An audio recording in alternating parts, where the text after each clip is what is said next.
Digitalisasi di dalam bisnis memudahkan produsen untuk menjangkau konsumen dari berbagai daerah sampai dengan mancanegara. Kemudahan berbisnis dengan mengaplikasikan teknologi yang terhubung dengan sistem informasi mampu memberikan layanan yang cepat di dalam menganalisis pasar, pemrosesan transaksi menjadi lebih mudah atau mobile banking, dan mampu menekan biaya modal atau operasional perusahaan. Namun segala aktivitas dalam social commerce harus diatur oleh peraturan perundang-undangan tersendiri agar tidak merugikan sejumlah pihak.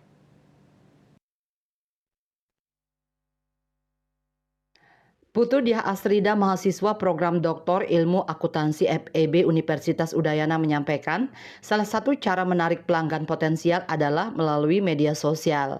Media sosial saat ini berkembang begitu cepat, tidak hanya digunakan sebagai sarana untuk berkomunikasi, namun juga kerap digunakan dalam transaksi jual beli.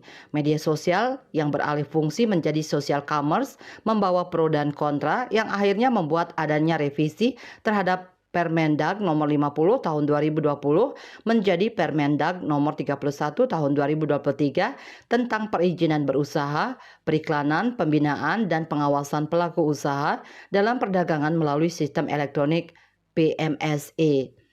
Aturan ini memastikan bahwa media sosial hanya diperkenankan sebagai fasilitator promosi barang atau jasa, bukan sebagai wadah transaksi jual beli online.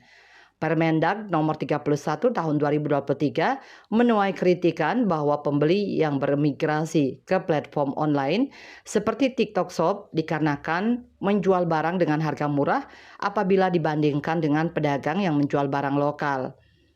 Hal yang harusnya dibenahi adalah regulasi barang impor yang terbilang murah dan membanjiri platform online.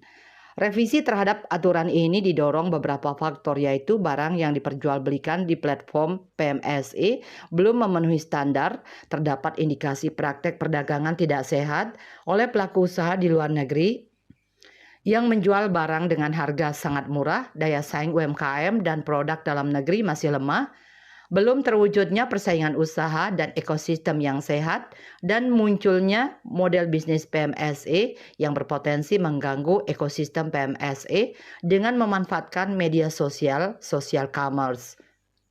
Tujuannya adalah agar tidak ada penguasaan algoritma pasar yang berlebihan, perlindungan terhadap konsumen, dan mendukung pemberdayaan UMKM serta pelaku usaha perdagangan melalui sistem elektronik dalam negeri.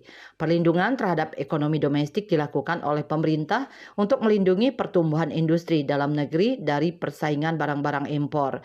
Kebijakan ini menjaga stabilitas perekonomian nasional dan melindungi UMKM dalam negeri, tetapi produsen lokal kurang mampu untuk berinovasi dan mengembangkan produknya, sehingga penerapan kebijakan ini sebaiknya diselaraskan dengan mengedukasi para pelaku UMKM. Bali Post melaporkan.